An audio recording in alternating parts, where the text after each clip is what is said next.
Kia ora koutou, Atamarie. Welcome, no mai haere mai, to the Infrastructure Committee meeting for March, and welcome to our elected members and to those watching online, and of course to our doers, to our staff. Thank you for attending today. I'd just like to commence the meeting this morning with a karakia, and I'm happy to do that this morning. Inoi tātou. Kia horora, kia marino, kia whakapapa, pounamu te moana, hei huarahi, mā tātou, i te rangi nei. Aroha atu, aroha mai, tātou ia tātou katoa. Huie ka kie. May peace be widespread, may the sea be like greenstone, a pathway for us all this day. Let us show respect for each other, for one another bind us all together. Amen. I've got Andy here today. He's our General Manager. I'd just like to thank him and welcome him, and if he has any opening words for the Infrastructure Committee, of which he manages. Through the chair, no, thank you very much for your introduction. I think we've got an interesting mix of papers today, and I will talk a bit more in the introduction to the IAM business report, and just talk a bit around the context around the context in which we're operating as both locally and nationally, and the challenges or the new challenges that we are facing. So I'll probably hold any long dialogue until that point. Thank you, Chair.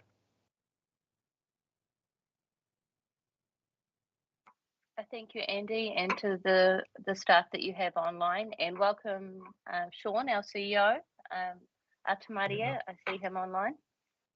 Kia ora. We do have some apologies this morning.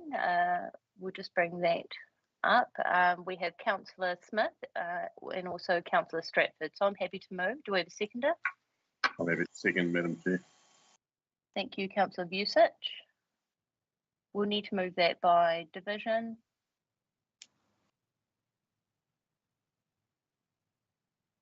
I'm in favour. Mayor Carter? I'm in favour. Deputy Mayor and Court? In favour. In favour for Collard. Thank you. Councillor Vusic? Aye. And Member Gardner? Aye. Thank you for that. I'm not aware of any declarations of interest. However, if they do arise through the meeting, I'll ask you to raise them at that time of that agenda item. There are no deputations this morning. However, we do have a number of important items to discuss today. So we'll move on with the confirmation of the previous minutes. I'm happy to move. I'll second, Madam Chair. Adele. Thank you, Member Gardner. Any discussion or matters that you'd like to raise? No? Excellent. We'll proceed with the vote. I'm in favour. Mayor Carter? I'm in favour. Deputy Mayor and Court? Favour. Collard in Councillor favour. Collard? Thank you. Councillor Vusic and Member Gardner? Aye. Excellent. Well, we're doing well so far, aren't we, Andy? So we now are on to our first agenda item, 5.1. Do we have a mover for this item? Happy to move, Madam Chair. Thank you, Councillor Court. And a seconder? I'll second. Thank you to our Mayor, John Carter. And that is open to the table. I will ask you to please raise your hand when you do wish to speak, so that I can get a lineup of the order of speaking today. I can't see any hands raised. However, as the mover, Councillor Court, do you wish to speak on this item? No, Madam Chair, it was a very comprehensive report and all of the matters that I have been addressed in the report. Thank you.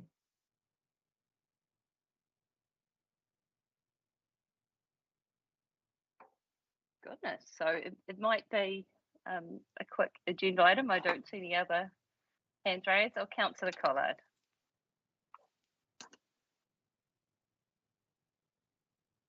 Just a point of clarity in terms of the executive summary. Is it the norm when we're looking at budget, the second point down, when we're looking at cost estimates, to have variances of such huge, in terms of the discusses the cost estimate of 6.2 million plus, or from minus 32% to plus 50%, which is a considerable variation in terms of a guesstimate. And I understand that is, but that's a fairly major sort of a base in terms of what it might cost. Not really giving an indication, except that it's a lot of money.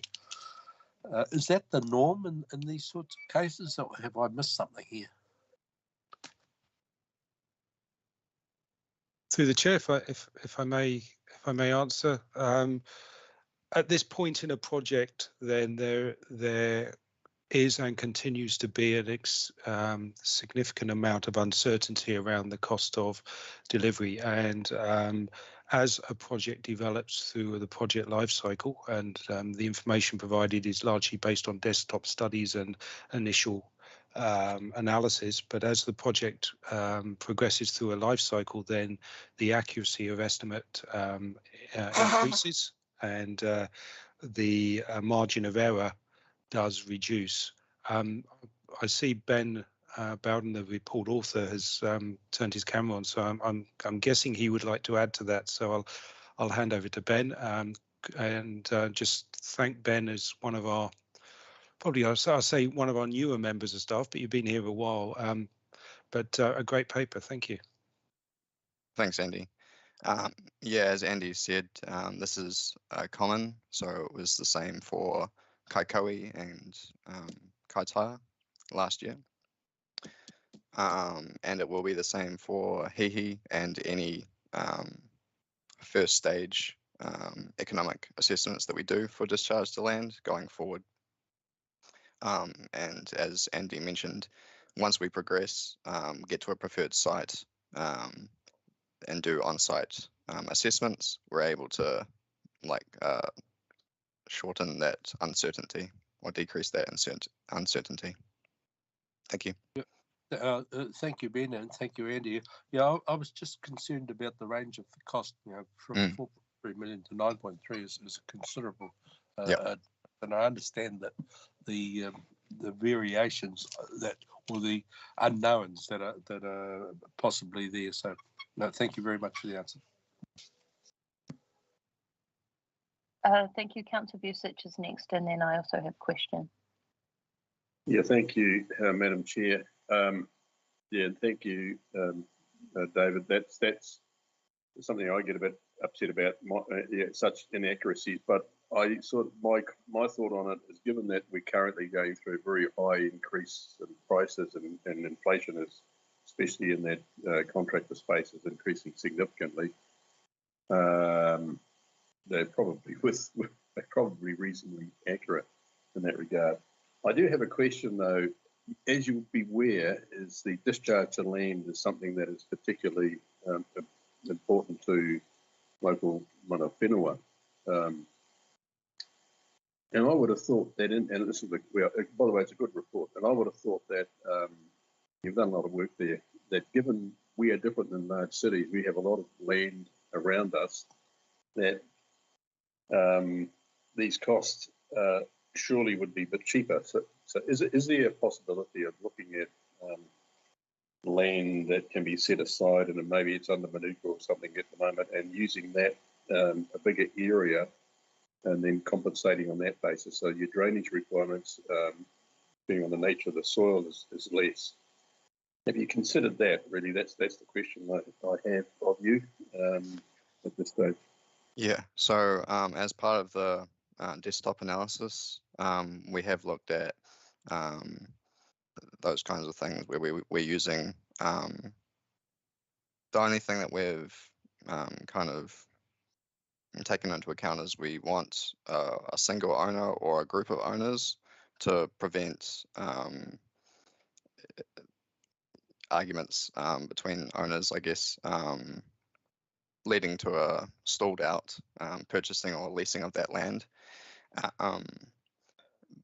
But in general, yeah, we do take into account large areas of land that might have less drainage, for instance, but could still support discharge to land. Yeah. Through the chair, if I just add to that, is that I know the team have done a lot of work, and as they did for Kaikohe and Kaitaia, around land suitability, and looking at, as Councillor Vucic would be aware, the impacts of drainage, geology, location, particularly next to sensitive sites, and there's probably 3 or 4 other criteria that Ben can talk about. So there's a really robust desktop exercise that's undertaken, and a variety of factors that are considered as they go forward and look to identify parcels of land. And of course, once we get there, there is then the opening friendly negotiations with landowners, and being really sensitive and mindful of how we approach landowners in that discussion.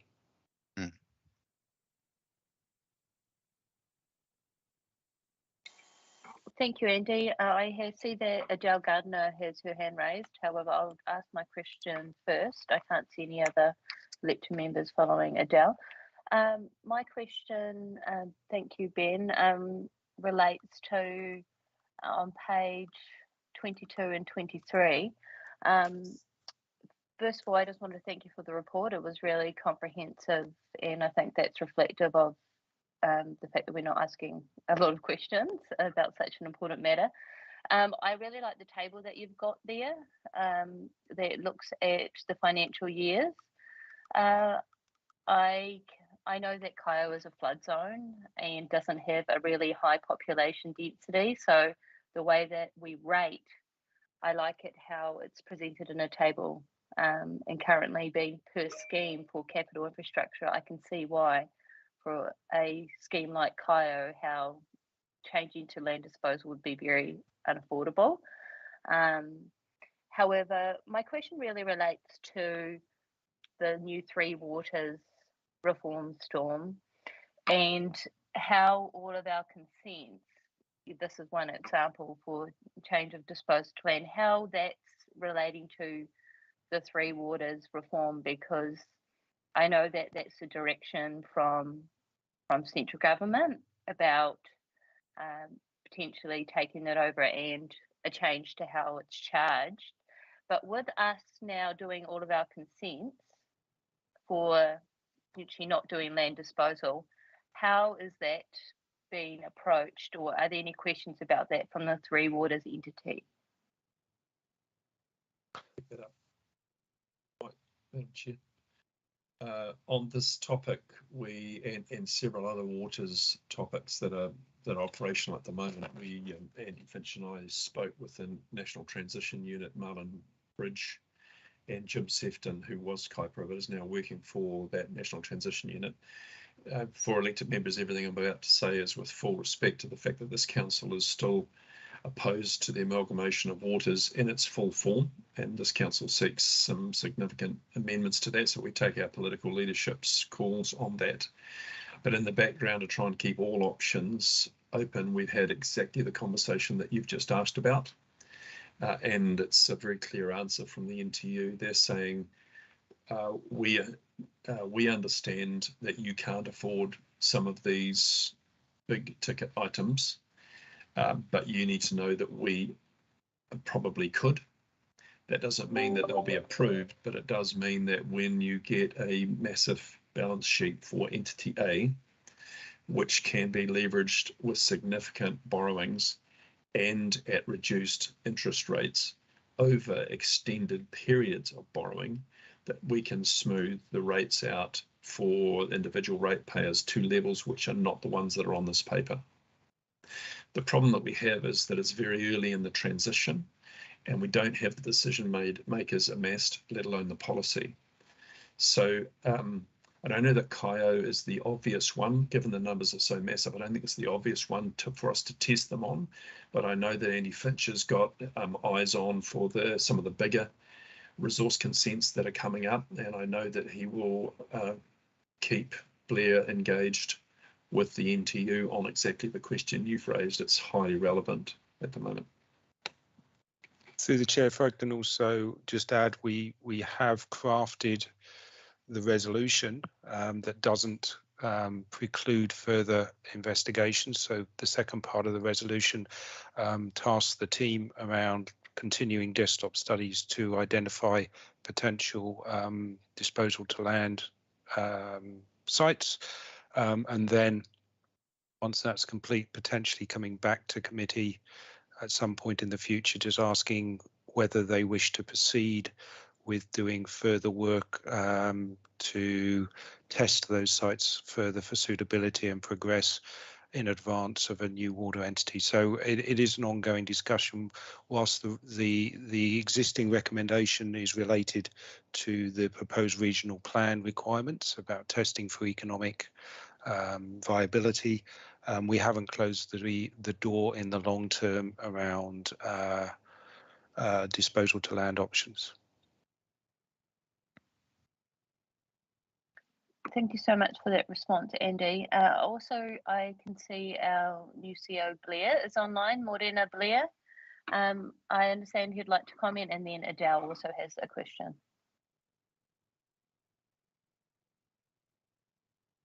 Are you on mute, Blair?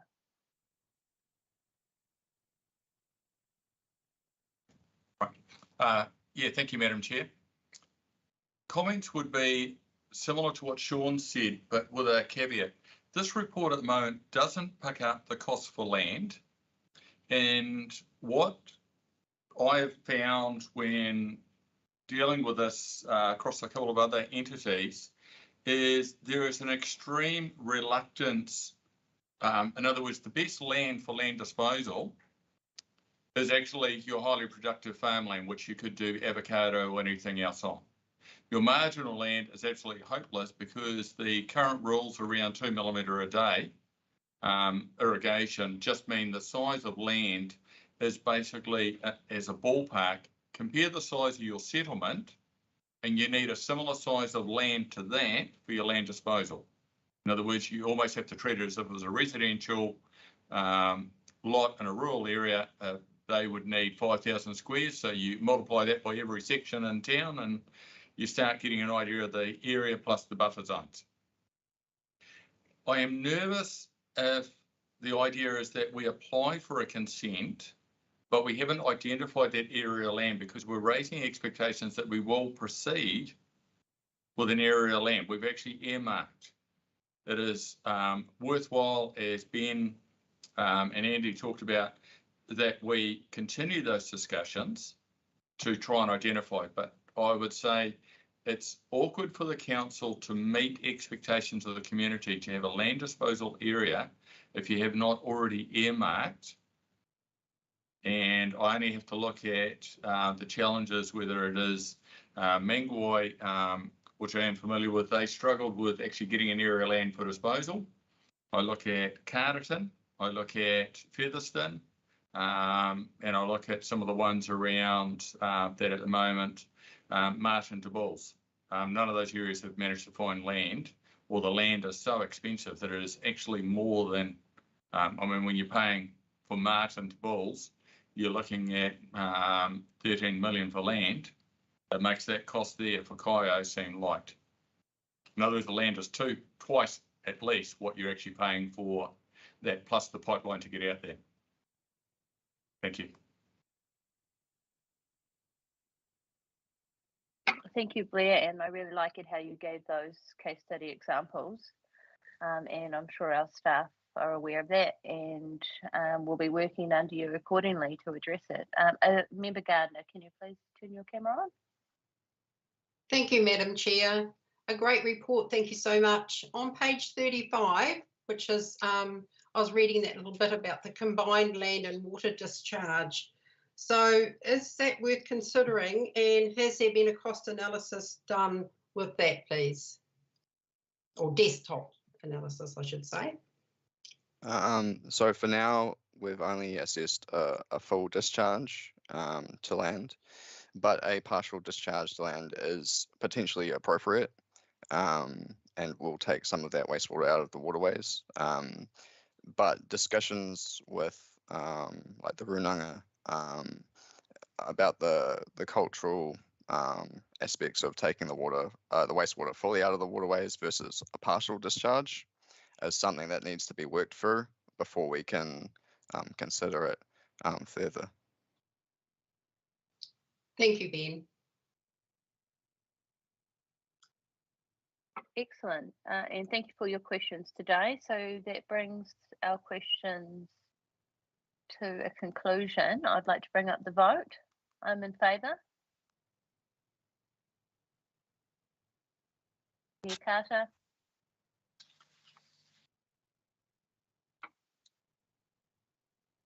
Deputy Mayor Ancourt. Yeah, but I'm in favour. Sorry. Councillor Collard, thank you. in favour. Mayor Carter. Councillor Usich, I think, may have voted. Aye, I'm in favour. And Member Gardner. Aye. Excellent, unanimous vote. Thank you, and thank you to Andy and his staff for that excellent report. We'll move on to item 6.1, and I'm happy to move the current motion. Do we have a seconder? Adele? Just second. Oh, Councillor Court, I think, beat you to that. Sorry, Adele, you've still got your hand raised. I think, is that you'd like to speak to this item, Member Gardner? No, that was from before. Sorry, Madam Chair. I'll take it down. Thank you, and welcome, Morena, to Calvin. I can see in my top right-hand corner of my screen, and if you'd like to speak to this paper, thank you very much, and welcome to you and your staff this morning. Morning, Madam Chair. Thank you. Yeah, I'll take the report primarily as read, noting that it does cover the period of 6 months up to the end of December. So I'll just quickly go through a couple of the things that have changed since that report or progressed. So just on page 121 with respect to recruitment update, pleased to report we have now recruited a senior development engineer and a regional field compliance officer. So both of them are starting on the 4th of April. As of yesterday, we had verbal acceptance of an offer to a graduate engineer in the operations space. So they'll be starting in mid-April. And at this time, I'd like to take the opportunity to introduce Bernard Pedersen, who is our new maintenance and operations manager. So he's come up, but we've got a picture of a grader, but not quite a Bernard looking in the corner there. There he is. So Bernard has taken over from Aram. And will lead the maintenance and operations teams, and also as part of that portfolio is the primary NTA contact for Andy and the team in the CE's office for FNDC related issues. Bernard's previous background was 5 years or 5+ years as the NTA maintenance lead for the Kaipara district, and had a heavy involvement in the PGF work that's been done in Kaipara on the Unsealed Road Centre of Excellence and upgrades there. So we're hoping that Bernard can bring some of that experience across the district. And yeah, just I'm sure he will have a lot of involvement with you, and feel free to bring him in for any questions later on in the paper, Chair. So from a recruitment front, that's where we're at. Page 123 on the capital works. As we reported, as you'll see in here, the capital works had a number of risk projects which were reported in the December council meeting.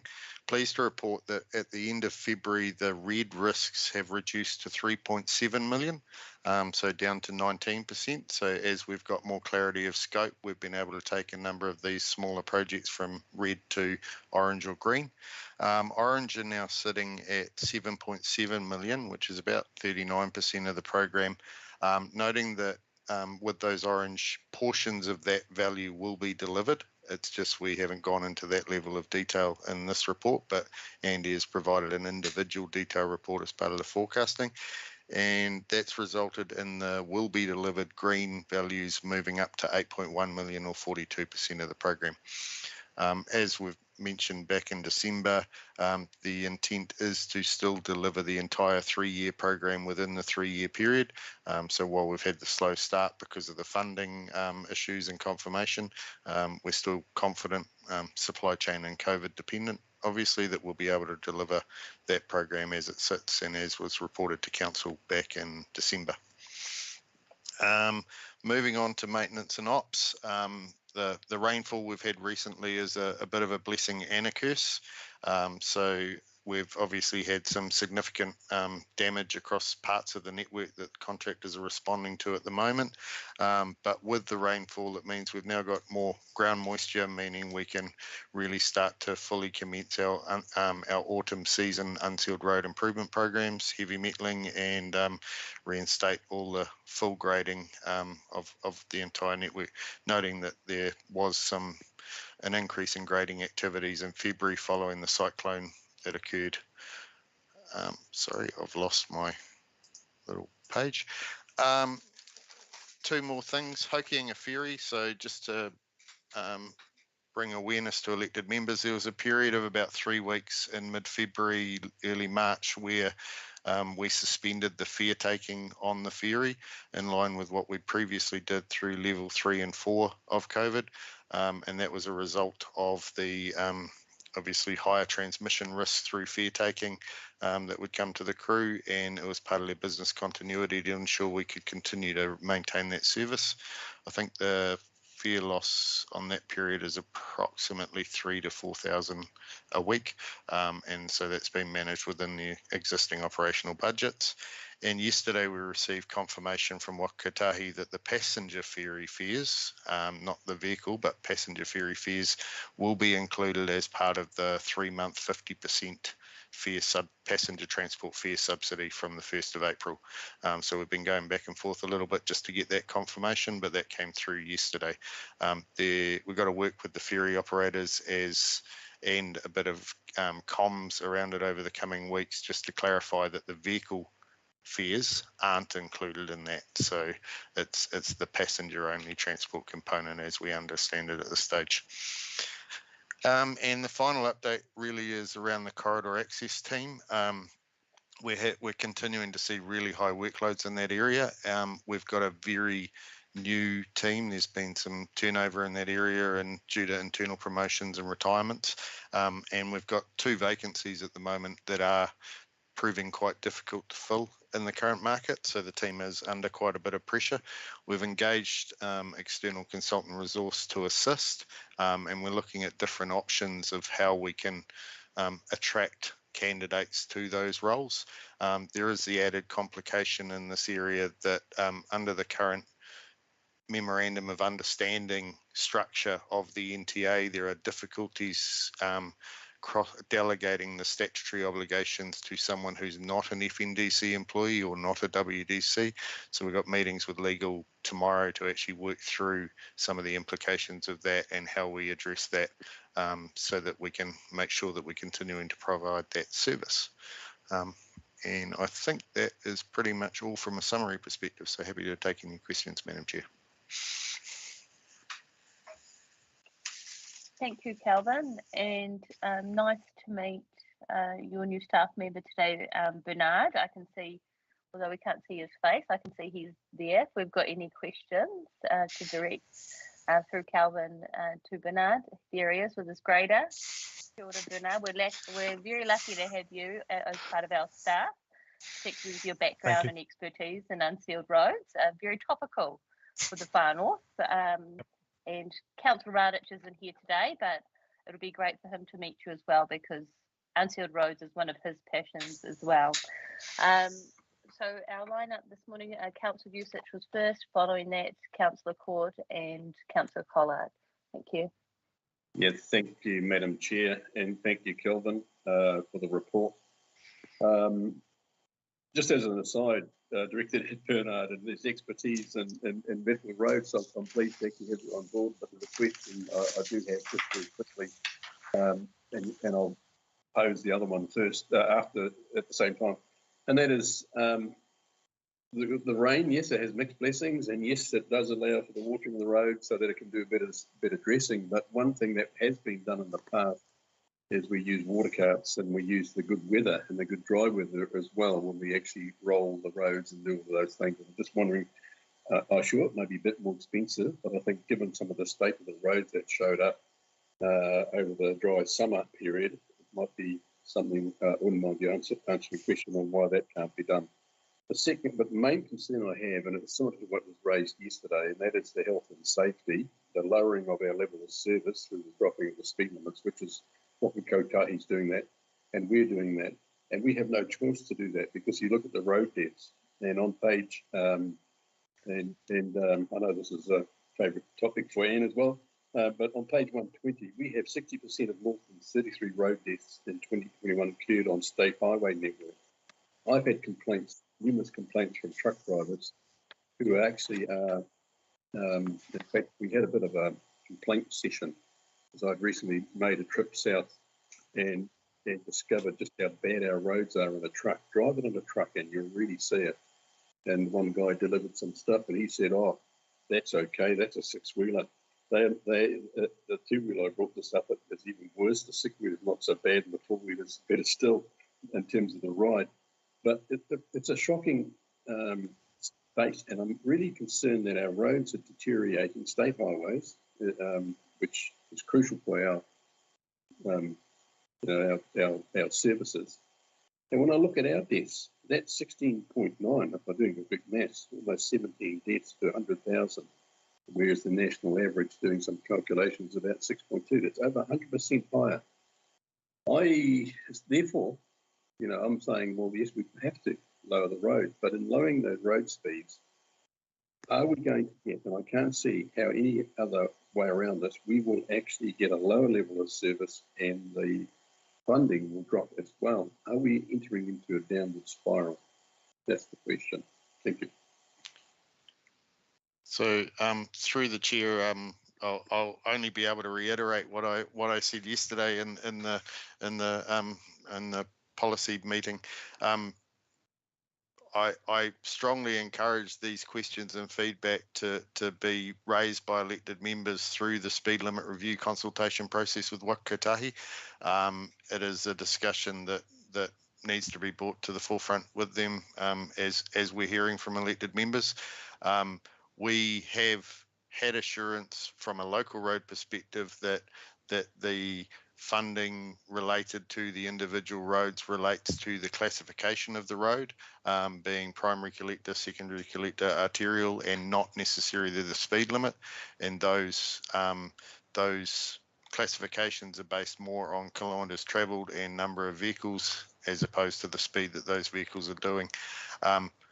The proportion of the state highway as the percentage of fatalities over local roads compared to the national average is concerning, and it's a concern that's been raised on a number of occasions with Waka Kotahi. There is, as I understand it, some kind of analysis being undertaken by Waka Kotahi to understand the ratios of vehicle kilometres travelled on state highways in Northland compared to others, but ultimately it doesn't stop those deaths happening. So as I mentioned yesterday, the Road to Zero isn't just about speed limits. It is about infrastructure investment where it's appropriate. It's about driver education, driver licensing, safer vehicles and policing. And it's only through the combination of those things that we're going to achieve the desired results of that 30% reduction by 2030. It is a shocking statistic, and it's one that we're looks like we're continuing at similar levels this year, and there's something that definitely needs to be done. But speed limits aren't a silver bullet, but they are one of the tools that's in the toolkit. Thanks, Kelvin. I wasn't directing any angst at you. You realise that, but Yes. certainly pick up and say that it's our job to talk to Waka Kotahi and the public too, I might add, and the opposition. Thanks. And through the chair, I did pass on the some of the comments and thoughts from yesterday's meeting to Steve Mutton at Waka Kotahi yesterday afternoon, and he reiterated that fact that he would really like to see formal elected member consultation feedback through this upcoming process.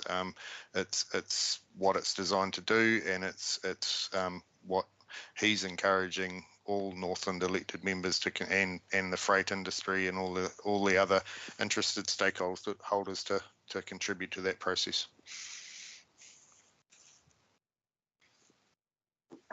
Thank you, Calvin. I note that Councillor Busich also raised the matter about this time of year and the grading rounds. Is Bernard to comment on that? I might pass that one to Bernard to provide comment on water cuts and some of the budget constraints. Yep, through the chair. Just the immediate thoughts from me. Generally, during the middle of the summer period, we have a number of concerning factors that we need to take into account. So yes, there is a cost factor for having water carts and rollers in paired with the graders, with the grading activity otherwise covered under lump sums. But we also face water take restrictions with a lot of our water take coming from local streams and rivers. That in turn also creates competition with the farming industry who rely on a lot of those water takes. So we do have to declare those with Northland Regional Council, and they can get pretty heavy on us at times. The other difficulty too is right in the middle of summer, our dry areas in the north, we do struggle to maintain that optimum moisture content required for those works. It's often more than one water cart would be required to continue those activities. So therein, further increases your costs. So we do look for any opportunity for wet weather moving through. We talk to our contractors in advance, and we make sure we're geared up, ready to take on those opportunities for any maintenance grading we can. I hope that responded to your question. Yeah, thank you.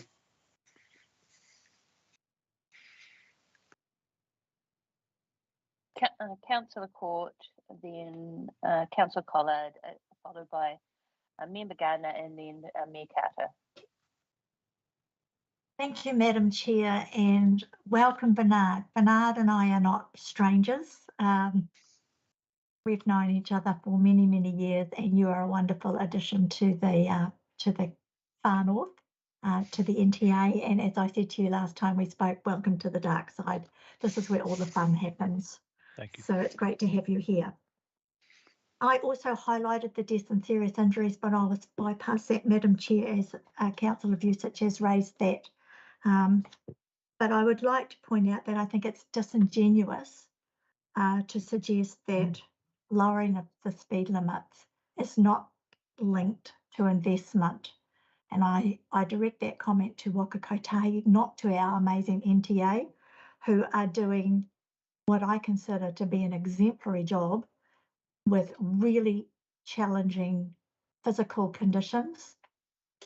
Second largest network, I understand, in the North Island, and financial constraints. That makes it really, really difficult for you guys to maintain 2,500 kilometres of network, but I think you're doing an outstanding job. Having said that, we should aim higher. We should always aim higher. And I do have a question, Madam Chair, but I want to just brief the committee that, and any members of the public that are watching, we always direct our comments to Waka Kotahi, and they are creatures of statute just as we are. and they have to work within the hypothecated fund. And the hypothecated fund, as we know, comes from fuel excise levies, road user charges, ground leases, and fees and charges. They earn $4 billion a year, and that figure is decreasing. At the same time, costs have escalated between 30 and 50% in the construction industry, and the government policy statement of the day, which directs how Waka Kotahi spend their money, now requires that money to go further. Things that were never funded when I started out in politics: coastal shipping, New Zealand rail, walking and cycling were never funded out of this bucket of money, but they are all being asked to be funded now out of a bucket that is in real terms significantly less money than was available 3 years ago, 6 years ago, 9 years ago. I went to Whangarei and met with the Minister of Transport, and I'm trying to recall who was there. I know the Mayor was there, and I think Sean was at that meeting too. At that meeting, the Minister of Transport, Michael Wood, announced that he was, and I'll just read from my other screen, expediting a review of the funding model attached to deliver on the National Land Transport Plan, stating that the use of road user charges and fuel excise duties is no longer a sustainable business model. I wrote to Local Government New Zealand on the same day, and I said we need to be at the table as part of that discussion, because we are the only other player at the table with significant skin in the game. To date, Coastal Shipping and Kiwi Rail are not required to produce a local share, although Kiwi Rail is required to come up with a model that will require them to do that moving forward. Local government are the only people that are required to put any skin in the game. So in response to my email to Local Government New Zealand, they met with the Crown, and the Crown said, we suggest you submit to the next government policy statement on funding. So I wrote back. And with your leave, Madam Chair, it's easier if I just read. Last year, the Minister of Transport announced that he was commencing a review of how the National Land Transport Fund was generated. This decision has fallen off the back of reduced funding, which, due to COVID, fuel pricing and the introduction of an electrified fleet, is in a cycle of increased diminishing returns, whilst as an industry we are facing cost increases of up to 30%. Concurrently, the GPS has directed that funding be used to capture components of rail and coastal shipping transport needs. This has meant local government's own prioritised roading, walking, cycling and public transport task is no longer able to be funded to satisfactory levels of service from current revenue streams. As a sector, local government, after the state highway network, are the largest player in this space. The recent National Land Transport Plan has seen regional land transport plans across the sector heavily reduced due to the requirement for Waka Kotahi to operate a balanced budget. This situation is only predicted to get worse. Here in the far north, a total of 40% of our total operating and capital budget is in the transport task. So any flow-on effect at a national level of reduced funding is having a profound impact on what we can deliver, when and how. This scenario is playing out across all authorities at different levels. My initial concern when the Minister announced the funding review last year followed on from a recent review he had commissioned on the delivery of the New Zealand Upgrade Programme, whereby the Minister invited only Kiwi Rail and the Ministry of Transport to the table. Given local government was the other key stakeholder in this fund, that we were not at the table is at best an oversight. The subsequent decision to change the funding methodology of the delivery of the New Zealand Upgrade Programme has had a profound impact on a number of regional land transport plans across a number of authorities. If Local Government New Zealand are not at the table as part of any funding or delivery review, then the risk that we may be materially disadvantaged in the delivery of our transport task is significant. This is quite different from the GPS. The GPS is the government's priority statement on what they wish to see the fund spent on. It is not the precursor to how the monies are generated in the first place. This is of significance to our ratepayers who ultimately need to fund the local share. In my view, if we are not ahead of the game in this space, then we run the risk of this being done to us rather than with us. This is another Three Waters in the making. The Minister appears to favour other players at the table, such as having Kiwi Rail in his working group. This has inevitably led to reports which favour investment in alternative mode share. Hence my email to Local Government New Zealand asking that you advocate that we are a voice at the table. That is falling on deaf ears is incredibly disappointing. This is significant. I'm a politician. It is my role to get political in this space. It's not Calvin's job or Bernard's job or Andy's job or any of our staff's job to get political. They play with the tools that they're given. They are not being given enough tools to be able to maintain our network. And that infuriates me, and it should infuriate every New Zealander who pays road user charges, fuel excise levies, pays their rates and their taxes, and expects to be able to drive on a network that meets their needs, and that's not happening. So I'm hoping that my colleagues will stand up behind me and start shouting from the ramparts. I'll finish my political speech and get off my soapbox and ask my question. Page 125, Calvin. Over the first 6 months of this financial year, all the maintenance and renewal contracts have met the 90% compliance target. And while this is a good result, there remains a concern that the performance scores do not reflect the actual condition of the road, particularly the unsealed road network. Now, you have provided some commentary, but I do have a question. Other than what you've noted in the report, Calvin, can you talk us through your observations as to why that might be the case?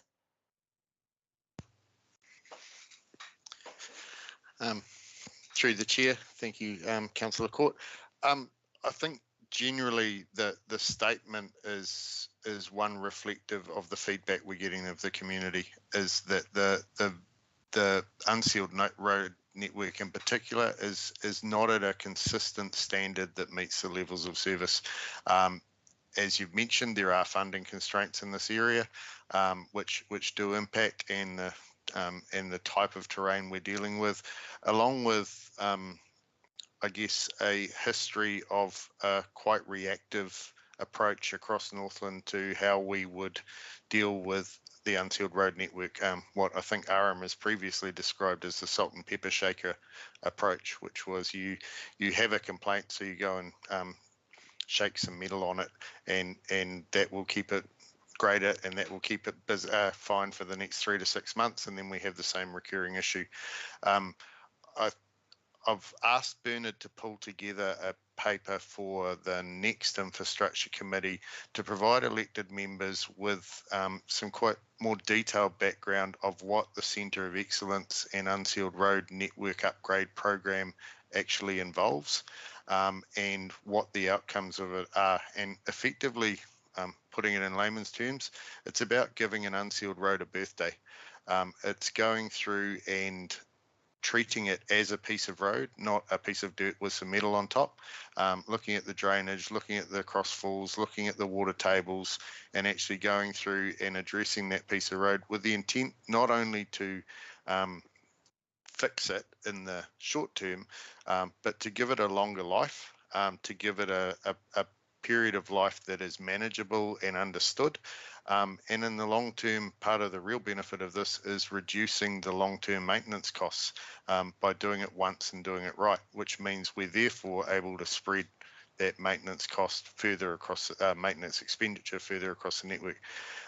We do have the constraint that I think we worked out last year, that under current budgets, we can probably do maybe 6 to 8% of the network in any given year. So it's not a quick fix, but we do need to hold strong, and this is where we need elected member support, that we target those areas that need it most and we target them first, because if we continue to react to the ones that aren't necessarily showing from a data and condition perspective that they're the most in need, then we won't have the ability to do this targeted program if we're having to pull funds to do that more reactive approach as we've done in the past. So we'll be providing that update at the next meeting, and there's some really great outcomes coming in the Kaipara district from that 8 million that central government put in.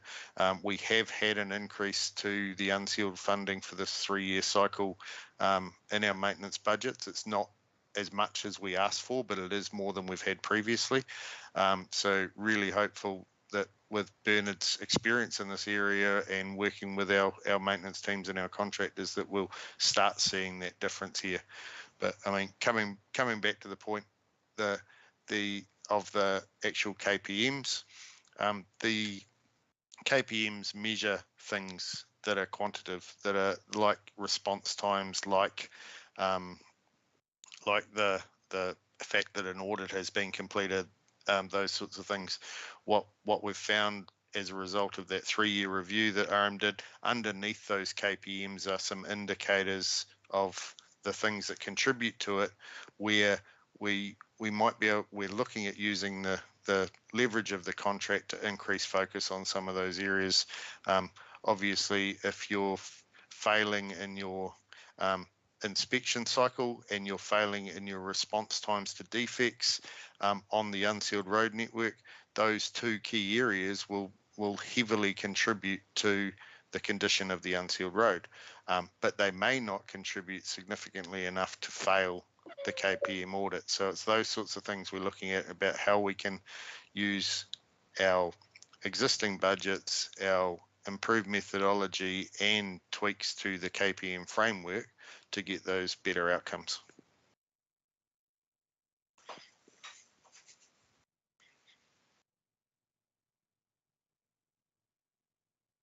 Very comprehensive response. Thank you, Calvin. We now have Councillor Collard, and following that, Mayor Carter. Thank you, Madam Chair. Funnily enough, I identified exactly the same paragraph in that maintenance and operations part of the report as Councillor Court did, and underlined exactly the same things. But my question is a little bit different.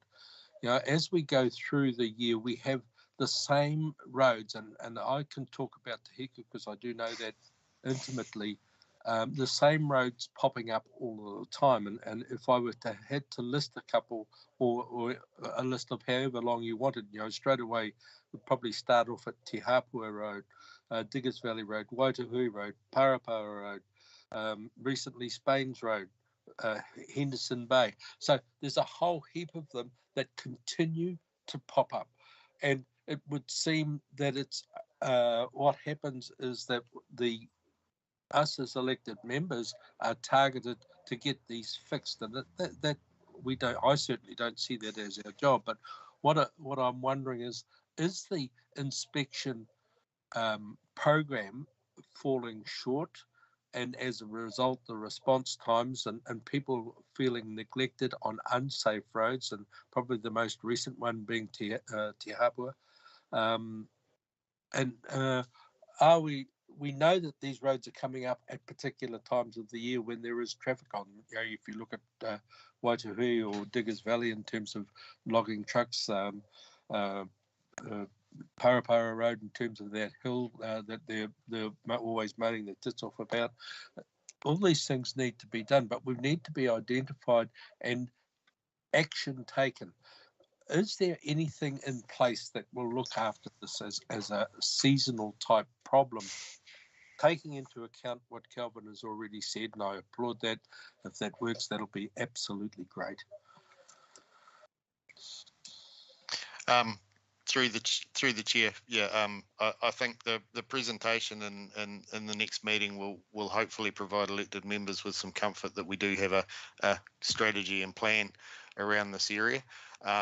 I guess pleasingly and not pleasingly, the roads you listed within my email inbox, I have folders for any road that becomes frequent. Those are all ones that are known, and they're ones that have varying degrees of issues. I think one of the other things that we do encounter with a number of these roads, and recent example of Diggers Valley Road, the expectation of the road user may not necessarily match to what we are funded to be able to provide. And when we did the drive over of Diggers Valley Road, there were everything that was known on there at that time was already identified through the audit process and inspection process, and was still within the timeframes for completion. Anything that's the problem comes is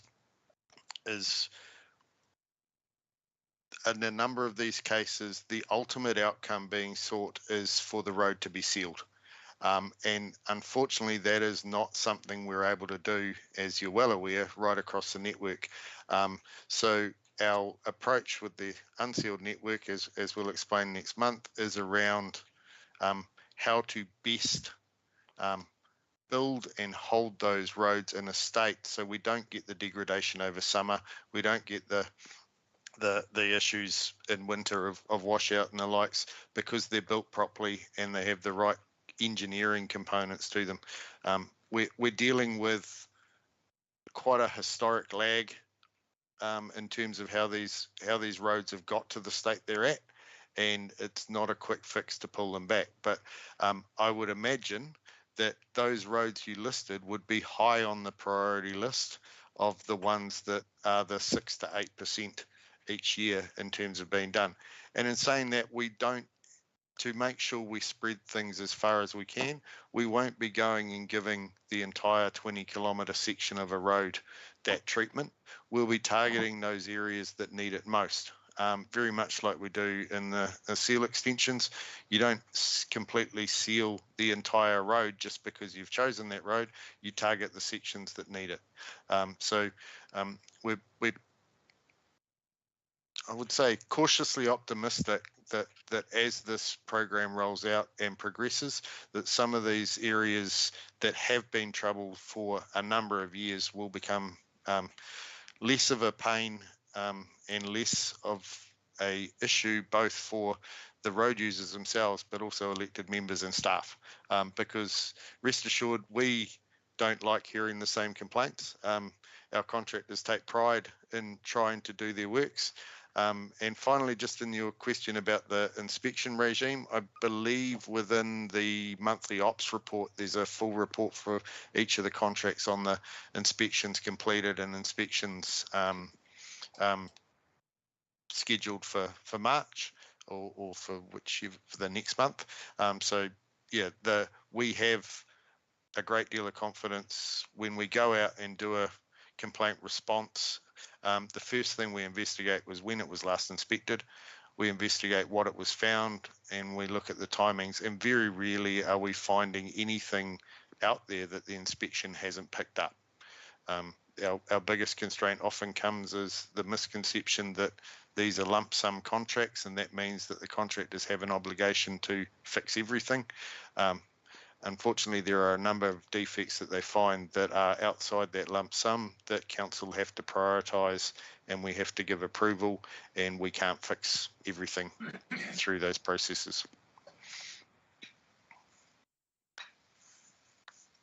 Thank you for that reply. I think, Madam Chair, you asked me next, was it, or was? Yes, thank you, Your Worship. Are you able to turn your camera on? No. Excellent. Yes, I think you know who I look like. Firstly, I just want to say, Calvin, thanks for those comments. Appreciate that, and I'd like a copy of that letter that you just read us out, please, when you've got a moment, or another one. I just want to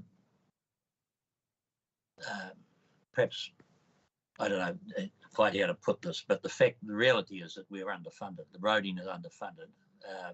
It's an economic issue, actually. And well, Calvin, you're addressing and doing exactly all the right things that you can do within the limited means that you have, and Andy and others work with you on it. The fact is that there's underfunding not just in roading, but in health and infrastructure. It's right across the board. and it's a challenge we have as a nation going forward as to how we actually address those things. The unfortunate thing is that we have recently have had experience where there's been, in my view, a stupid response to the issue of funding. And if you look at the Three Waters, the advertising that was done, and that was bloody disgraceful, and the ministers apologised for it. Similarly, the Towards Zero, or whatever the hell they call it, the advertising around that, I've already made it known to Waka Kotahi and had a pretty direct discussion with Steve Mutton very recently in the last 2 or 3 days about what a complete waste of money it's going to be, and what an unfortunate, it won't achieve what it's set out to do either. So it's actually, as much as it's for us, we have to deal with our local issues, it's also a political issue that we need to deal with, and what Anne's doing, and I'm lobbying with local government New Zealand and Parliament. That's where the issue is going to finally be addressed long term. Just wanted to make those comments. Thanks very much, Madam Chair. I won't turn my picture on. Thank you, John. And yes, we do remember what you look like, so you're lucky there. I had some questions just to follow up with this. Oh, there he is. Following this item, we'll have a break for a cup of tea. So just letting you all know that, so you can await a beverage of some sort and maybe a cookie. I have a number of questions. Can you hear me? Yes, ma'am. Great. And first of all, I wanted to commend Aram, who's now left, and I'm sure Bernard has taken on a lot of the great work that he's put in prior, namely the forward planning for capital works as well as maintenance works. You've talked about the birthday for the roads and looking at over 3-year funding cycles as well as 3-year capacity of the private sector to deliver those works. I really appreciate that, and changing the mentality of council to give that notice to the private sector so we have the capacity to deliver the capital program.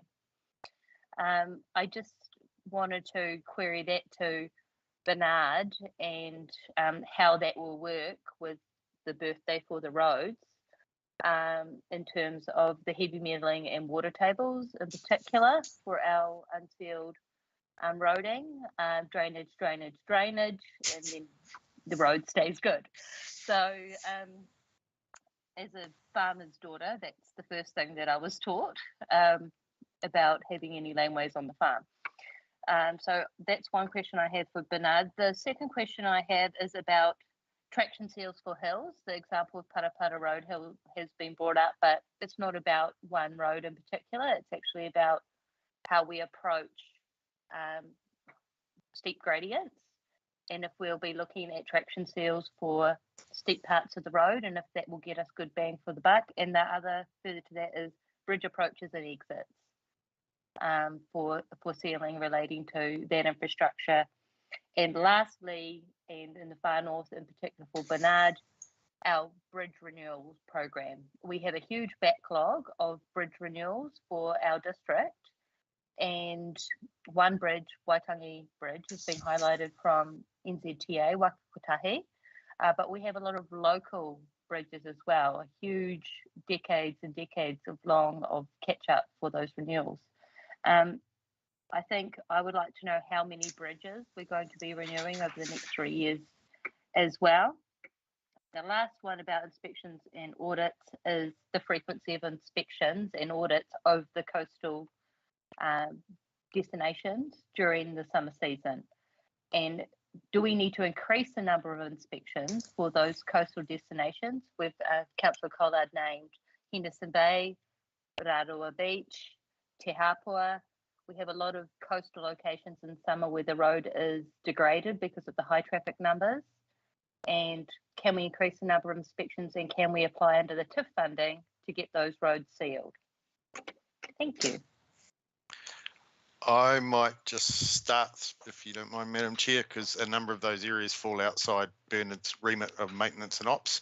So I'll just go through and cover off the ones that fall outside, and then I'll hand over to Bernard for the remainder. So I'll start with traction seals and bridge approaches. Traction seals in particular, we reported when we did the report to Council in November on the funding outcomes, unfortunately, as Councillor Cord has just put in the chat, traction seals did not get funded under the low cost, low risk component of the NLTP. So unlike previous years and cycles, historically, we put in a submission for low cost, low risk, and there was relative flexibility about which projects council staff chose to address. Under the current cycle with the funding constraints, we put forward each of our individual projects under low cost, low risk, and the funding was based on approval of those individual projects. So we don't have the same sort of flexibility we had in the past to reprioritise the funding in those areas.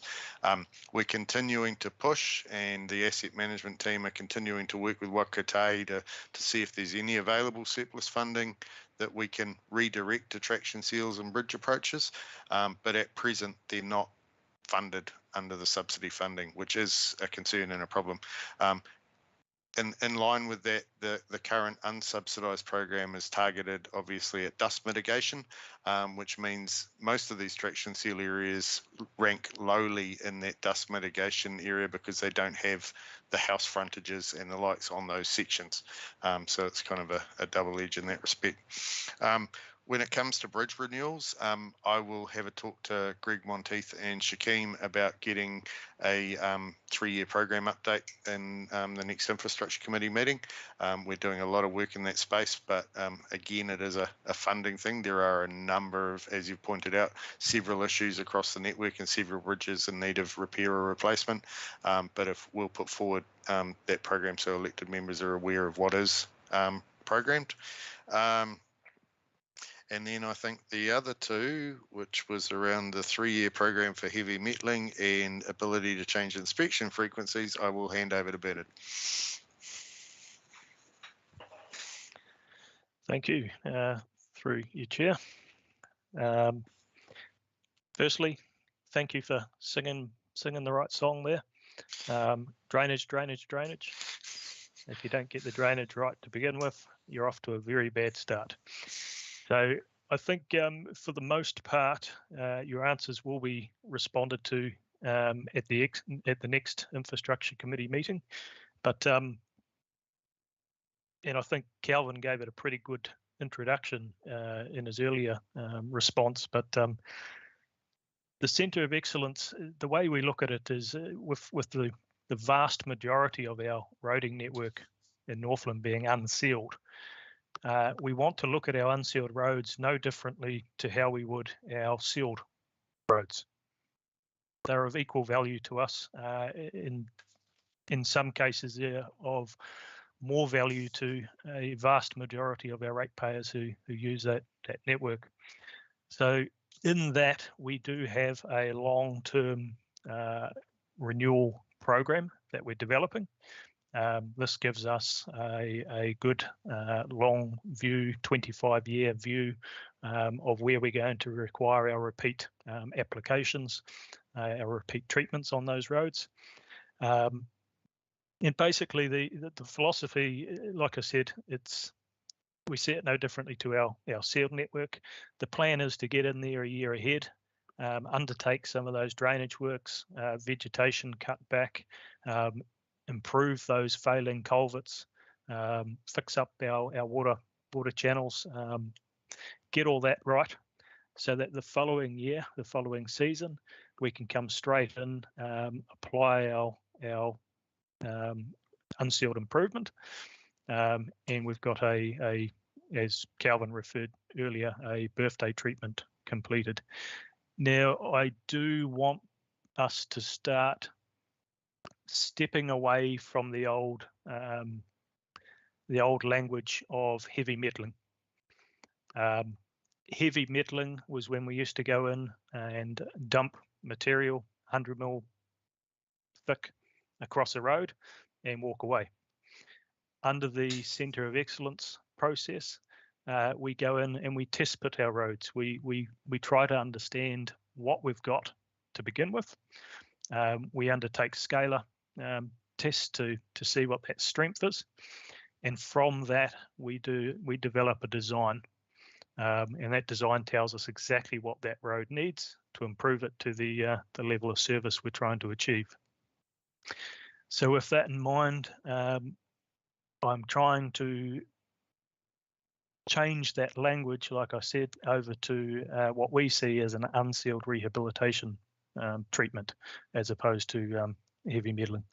But yeah, I hope that has answered that question, and I look forward to talking more about that at the next Infrastructure Committee meeting.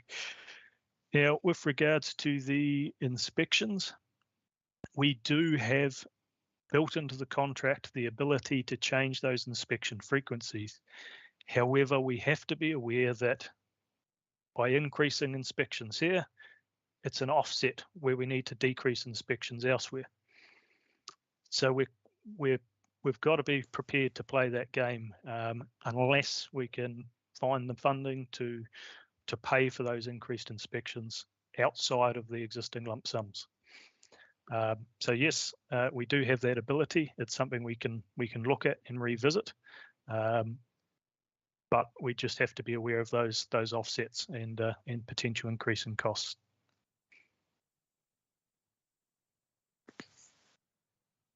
Excellent response, Bernard.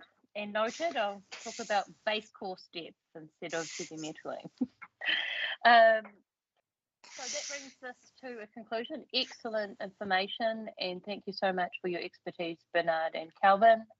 The paper has been moved and seconded, and we'll bring this to the vote. I'm in favour. Mayor Carter? I'm in favour. Deputy Mayor in Court? In favour. Collard in favour. Thank you. Councillor Vucic? Aye. And Member Gardner? In favour. Excellent. So true to my word, you will now have a break. We will bring this back in, I'll give 15 minutes, so just a bit over until 11 o'clock. So if you'd like to please grab some refreshments, maybe a quick bite, and we will be back at 11 a.m. Thank you.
thank you and welcome back.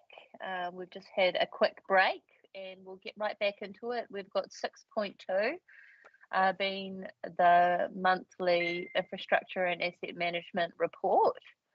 I'm happy to move this. It's quite a chunky report. Do we have a seconder? I'm happy to second it, Madam Chair. Thank you, Councillor Busich. And I'm sure that there may be some questions or comments about a number of the items in here. But before we have those, Andy Finch, our General Manager, would you like to comment about the report that you and your staff have provided?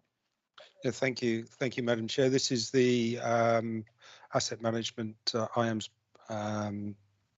business report for the month of January, and it reports on coming back from the extended Christmas break and work that was done over that month. I think I'll just some general comments around the cost of doing business, and this is really an indication for elected members and the public that the cost of construction and the cost of materials is increasing significantly, and elected members will be aware that the assumptions that were made when we constructed the long-term plans almost 2 years ago now really are no longer valid. We're living in a different world, and that is starting now to impact upon the general cost of doing business. So we are seeing some really significant price hikes in tenders and the cost of delivering capital works, and we are planning on having a annual plan workshop to look at the implications of that, and we're developing various mitigation strategies to minimize the impact, but clearly costs are escalating and they are substantial in places, and elected members will be aware of a few of those. Also, and Calvin didn't identify, but of course the closure of Marsden Point refinery and the recent spike in oil prices was not yet fully reflected in maintenance operations will have an impact in going forward in the cost of doing maintenance activities, and roading is heavily dependent upon oil. So whilst the impacts are not yet being felt, they will come and may result in reduced work programs unless there are other sources of funding to make up that difference. So that's part of where we are and the pressures we are under. Just some other highlights that we've got is the latent capacity modelling is underway across the team, and we expect the results of the models back from that, by the end of June this year, and then there will be a significant period afterwards during which we will need to do the analysis of the models and looking at the area of benefit and connection policies, which might be different for each area. My planning team are also really heavily tied up with the resource consent renewals, and elected members will be aware that there are seven of those, and we are looking at those. We looked at one of those today. It is taking up a significant amount of time, and elected members will be aware that engagement and consultation and the dialogue with iwi and Hapu is continuing, and quite rightly so. We need to make sure there are robust processes and that the facts and the information is put forward. Also, today, I'd also like to reflect on the great work that the operations team have been doing, and we are suffering, or we are enjoying to some extent, continuation of service despite COVID starting to impact on the availability of staff. And anyone living in the far north will know that the number of people that are infected and having to self-isolate at home is increasing almost exponentially daily. So far, the lights have been kept on, the water is flowing, the wastewater is being disposed of, roads are open, and the operational team are really deeply focused in ensuring that we keep the staff as safe as possible to continue to deliver those services. And that also applies to our district facilities operational teams. Solid waste, the waste is being collected, swimming pools are functional, parks and reserves, halls, all that work is still continuing. We're being, just a side note, we are being cautious around our housing for the elderly portfolio and interactions with our elderly tenants, so we just need to be cautious in that space. As Kelvin alluded to, in the business report, we now include details of the road inspections undertaken, and also the more recent announcement of the Paia wastewater treatment plant upgrade winning the Excellence in Project Innovation Award at the Institute of Public Works Engineering Australasia, and also the Te Hiku Revitalisation Project, resulting in Kaitaia winning the Most Beautiful Small Town Award, run by Keep New Zealand Beautiful. Work is continuing on reformatting what is a rather large IAM business report, which does reflect the flavour that's of all the work that's being done, and we hope to have a first draft of that for next month. And finally, with probably the last point I'd like to make is with Sean leaving his role as Chief Executive at the end of March, I'd personally like to take this opportunity just to thank him for all the work and support that he's provided my team. Challenging at times, and Sean will grin at some of the challenges he's put forward to us, and hopefully we've endeavoured to rise to those challenges. I'd also just at this point just like to welcome Blair King, our new Chief Executive from the 1st of April, to the exciting world of infrastructure. And the one thing I can guarantee you, Blair, there's never a quiet moment. With that, I'd open the floor to questions. Thank you.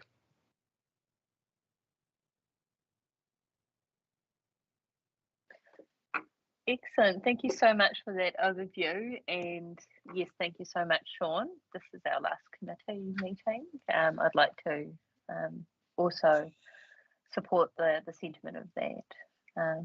We do have some questions. I'm sure I don't have any hands raised though.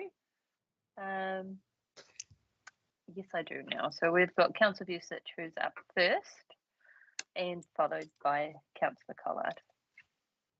Yeah, I didn't want to be up first again, basically, Madam Chair, but I seem to have faster reactions. So I was trying to delay. Really, thanks, Andy. You gave a pretty good overview, and congratulations on those wins. That's pretty good. Congratulations to Felicity, who I know did a lot of work up that way. In that the question I've got though, I'll reduce it. I'll come back down to two. I note, Andy, you're correct. There's with the closure of Marsden Point, oil fuels going up. There's several rises everywhere. Also in tar now that's going to be imported, and I know CO2 because they produce CO2, which is not the bad boy that often people refer to. It's actually vital. It's vital as a plant food, but it's vital for our industry as well. Going up 300% means there's some food packaging places had to stop because they actually ran out. There's a national shortage on CO2 at the moment, believe it or not, and it's used in the food packaging. But so there's some challenges we certainly have. But my two questions are relating to the, you probably can guess what I was going to say. Page 179, Project Darwin. As you know, the elected members see this as a crucial project, high priority. Management is absolutely, asset management software is absolutely essential. And I see the delays that are happening there. So the question I've got is, can you comment on that? Because how can we actually make, how can we make evidence-based decisions on our assets and therefore our investments, and therefore ultimately savings in dollars until we get this up? So I'd like your comment on that, but I'll give you the second question, which relates to it's a minor one, which is the rocks placed around. I think there's about 3 rocks or something, and that's in State Highway 12 and open only for the parking, where the parking was being on the Pukawa Tree Route 8251. For those that do not see it, know where it is, and Yeah, if more rocks could be placed there while we look at a better parking solution along the forefront, and more, only yesterday in the strategy lays that could be part of the thing, but you don't need to comment on that. Starting. So over to you, Andy, on the program, Darwin. Thank you. So just to confirm, the second question was it a request for more rocks? Yeah, those rocks there, they're just driving between them and still going an angle across those routes. That's what I got told. Hopefully, a solution could be looked at if you include that site, that road also in the roadside parking strategy. But Okay. temporarily, if more rocks will be put there, I think that would be good. Okay, I'll ask Glenn to deal with that offline and perhaps come back to you on that if you're okay with that. In terms of Programme Darwin, I'm aware that at the December council meeting, elected members asked for a steering group to be established, and that piece of work is underway.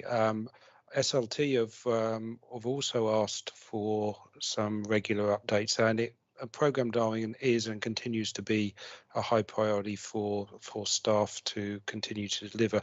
What I'd like actually is just to have your indulgence to at this point to allow me to take information up to our senior leadership, to our strategic leadership team meetings, because I want to have a discussion around the resourcing and the progress that's being made before we come back formally to report to yourselves. As you'll be aware, on the 16th of December, elected members decided to leave the paper on the table around increasing the funding, and we know we've got to come back to you at some point to take that off the table and have that debate. But the process for me is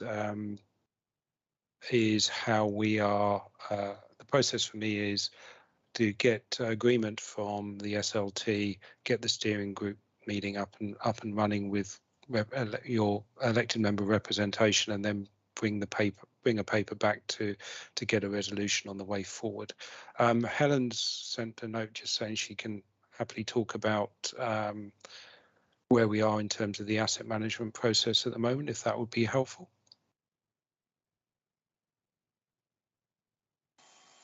Yes, thank you, Andy. If we have time, I'll leave it to the chair. Just very quickly. So we have known that Programme Darwin is going to take a while to come and be able to deliver us the benefits and the functionality that we really would love to have in terms of our asset management. Not having that system doesn't stop us from doing some good asset management. And what we're doing with the condition assessment program at the moment, we have implemented an application called WinCan, which allows us to store all that data that we collect from the condition assessments, particularly the CCTV activity. And what we did when we had an asset manager vacancy about middle of last year was we recruited somebody who came from an IT technical background, so that we had somebody who could translate the data into information that we can use to actually start to inform our preventative programs that we want to move towards. So we're not stopping the activity of moving from age-based asset management to condition-based. So we're bringing that in a piecemeal way at the moment, but we are starting to. So the person that we brought in, the additional asset manager that we brought in with a different sort of focus, being more IT technical than strictly asset management technical, she is working with all that data at the moment and working out how we turn that into information so we can work with those, start bringing in those preventative programs up front now. So hopefully that gives you some comfort that we're not sitting and waiting for an asset management system to actually allow us to improve our asset management activities. Yeah, thank you. Thank you, Helen and Andy. We have Dave Collard, Councillor Collard, up next, and following that with Adele Gardner. Thank you very much, Madam Chair. I just wanted to, I was going to be talking about Project Darwin, but that has been taken away from me. So my next question was around the Te Hiku revitalisation, and in particular the works that were done by the project to win the Most Beautiful Town in Kaitaia Award. And people will be getting sick of hearing me say this, and that I thought that the work that was done was absolutely brilliant. It's continuing to be done, and it was a demonstration of cooperation between elected members, a working group, obviously, and council. But I just feel that we're letting ourselves down in terms of this magnificent work that was done by the approaches to our town being as bad as they are and as ugly. I'll keep on harping on about this for the next 6 months, and I may get my bum booted out of here, but I'll still keep talking about it because I think it's critical.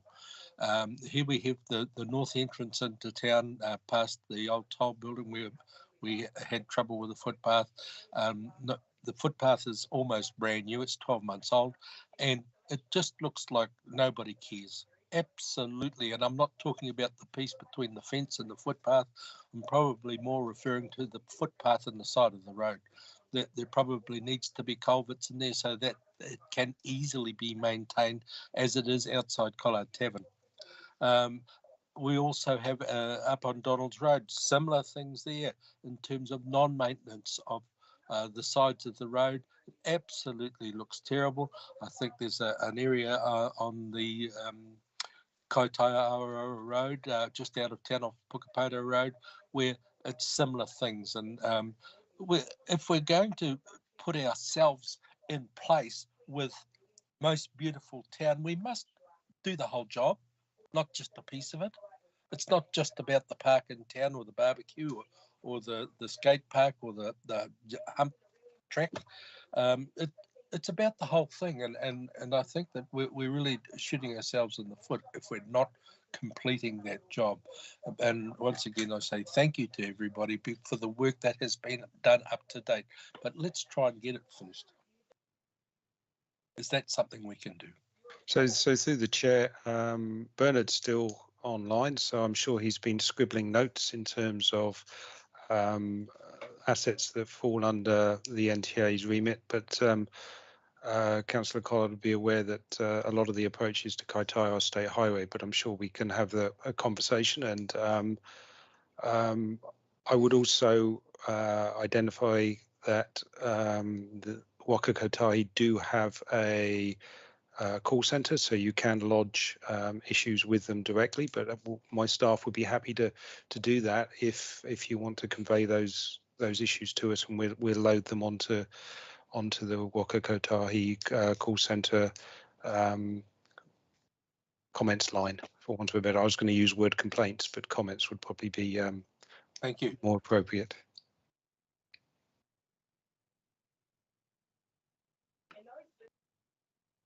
Thank you, Andy.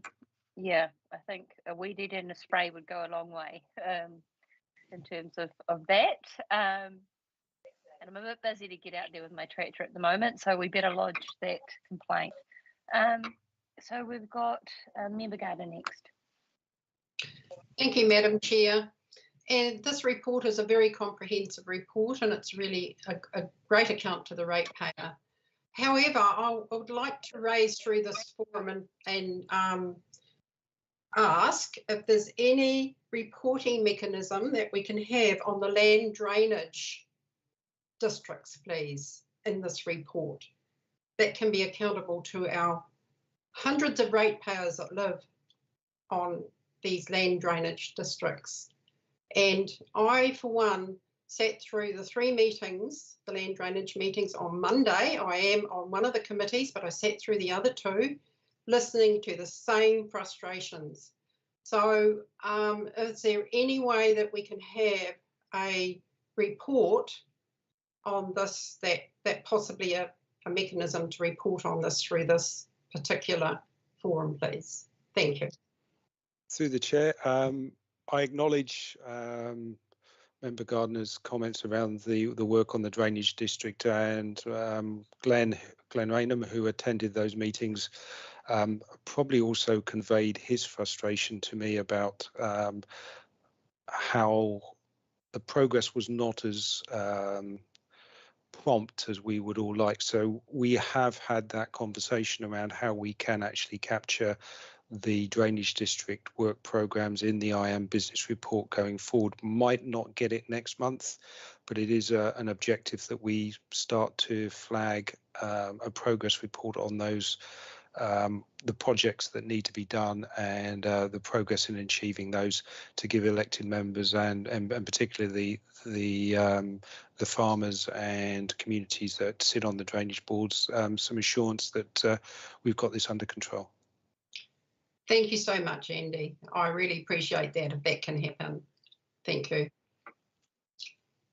Thank you, Andy. One of the specific requests from that was to consider the movement of the drainage districts away from the Three Waters Alliance and instead be managed and administered through the NTA,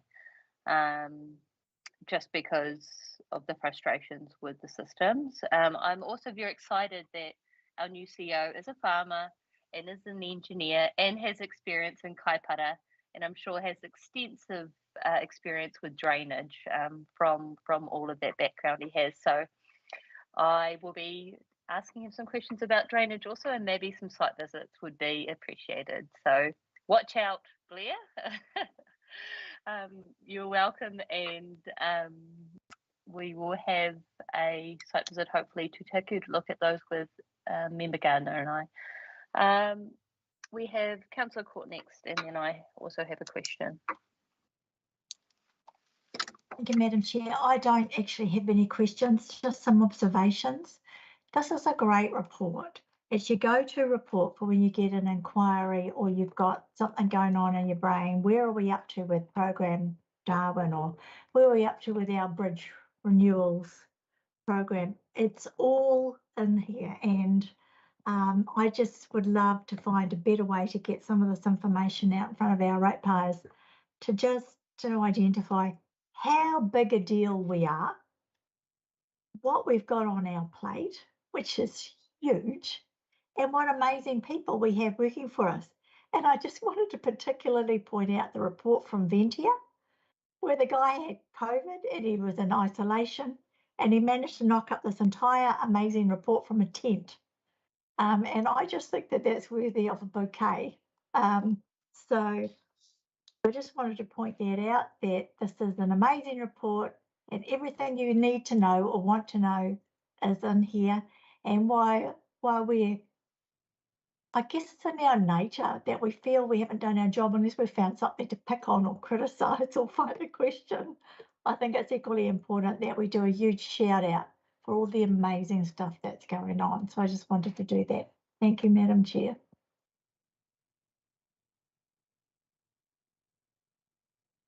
Well, there you go, Andy, a shout out. Thank you. Positive feedback. There you go. No, and through the chair, I just thank elected members for that. My staff, when Tanya sends out the note by EA to all the staff saying time to fill in this report again template, I'm sure there are groans from around the team. But just getting that feedback and from Councillor Court, and I know I've had feedback from other elected members that they appreciate the amount of information and time and effort that goes into producing them. So just having that acknowledgement, I'm sure, will take some of the pain of preparing it away. Thank you, Andy. I just have a last question about one of the items that also relates to Project Darwin. But specifically on page 131, the latent capacity modelling is detailed there and about what we're doing, and it's great to see that in this report. We will also be having a formal paper come to this committee to outline each scheme and a timeline for each scheme for the outputs related to latent capacity and therefore also relating to area of benefit. What I wanted to raise in this forum is that I thought that these things were being done as part of Project Darwin. And I think that this clearly highlights to me that at a governance level, we are not aware of the scoping of Project Darwin. We are not aware of the deliverables for Project Darwin. And therefore, that's where these misconceptions do arise.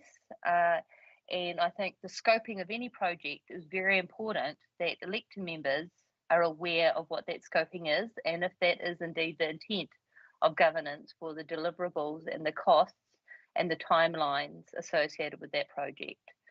So I look forward to the working group, and I'll be asking about a timeline and scoping in particular related to Project Darwin. And I really like it that Andy has now presented that, and we'll have a whole paper for every single scheme in a staged approach for latent capacity in the area of benefit reviews. And this in turn relates not only to the district plan, but also relates to the infrastructure strategy, and also relates to development contributions, and therefore also relates to Janice in particular, and rating and financial planning. So it has a huge lead-on effect for the whole organisation. So although all elected members would like it have been done earlier, I'm glad that has been done. So I don't know if I need to ask a question there, because Andy's aware of the interests of elected members in Project Darwin, but we've had a lot of conversation on this, and so we'll move on to the vote. I'm in favour. Mayor Carter? My apologies, in favour. Councillor Court? In favour. Councillor Collard?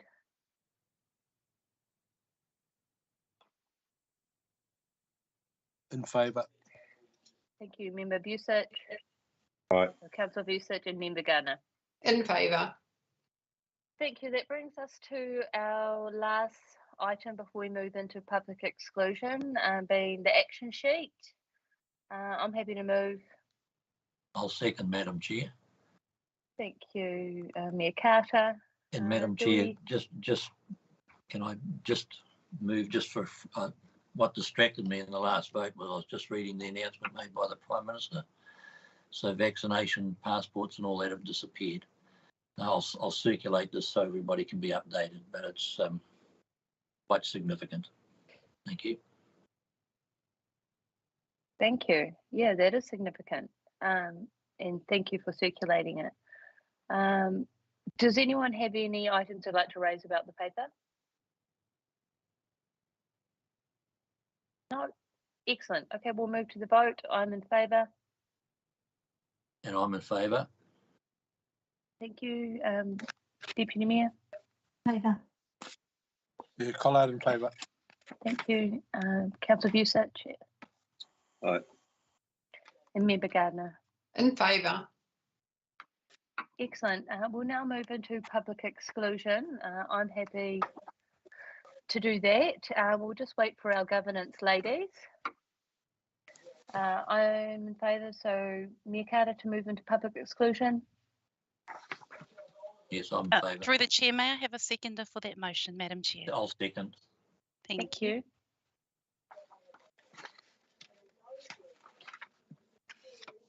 So I'm in favour, Mayor Carter's in favour, Deputy Mayor in Court?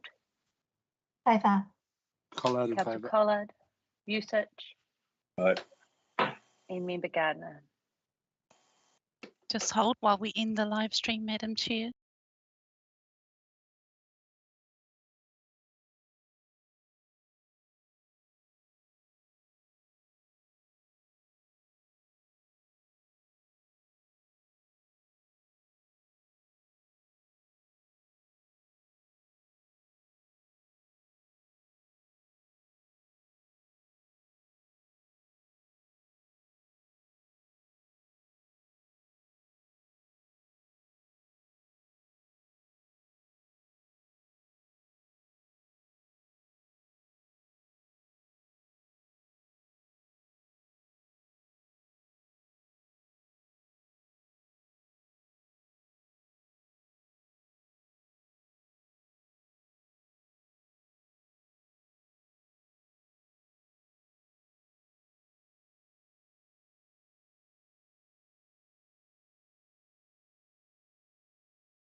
Thank you, and that concludes our public exclusion and therefore Thank you, Madam concludes Chair. our meeting for today.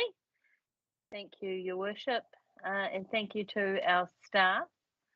I just wanted to say a special thank you to our CEO, and it was recognised in the content of the IAM's monthly report. However, as Chair of the Infrastructure Committee, I'd like to thank you personally for all of your mahi and in particular for the outputs that we've had through this committee, our amazing capital works delivery, our amazing delivery of all of our external funding, the most sealing that we've ever done in one construction year. It really has been a huge mountain of work that we've achieved, and thank you for that under your leadership, Sean. And as Infrastructure Chair, I'd like to thank you for your tireless hard work and your talent as a natural leader. We really appreciate it, and the Far North really appreciates it as well. Thanks, Madam Chair. This is actually my very last formal meeting. You're faint, Sean. This is my last meeting of. Oh, let me just see if I've got a better mic. Stand by.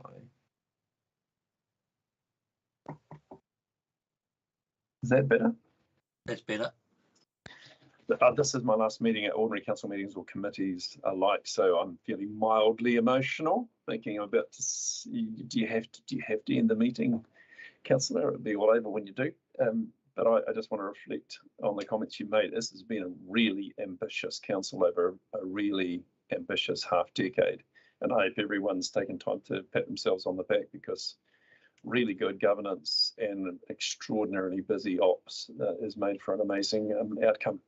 So, and today was a really good meeting to finish on, by the way. I mean, that was quite crisp, and there were some quite big decisions made. It was excellent governance today, and we've got some clarity to go forward with, and great responses from the operators on some tricky challenges, which we would always hope to face when we sit with elected members. So very nice little memory to put in a box with a bow around it. And thank you very much for your acknowledgement. I appreciate it, and I wish you all the best.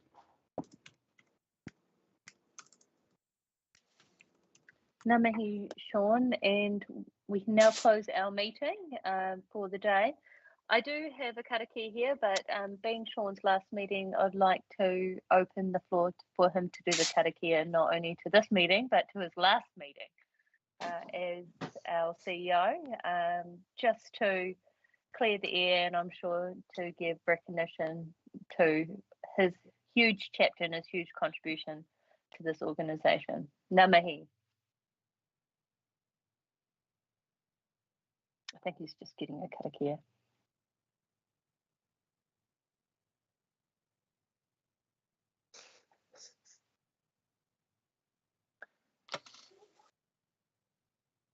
You're on mute, Sean.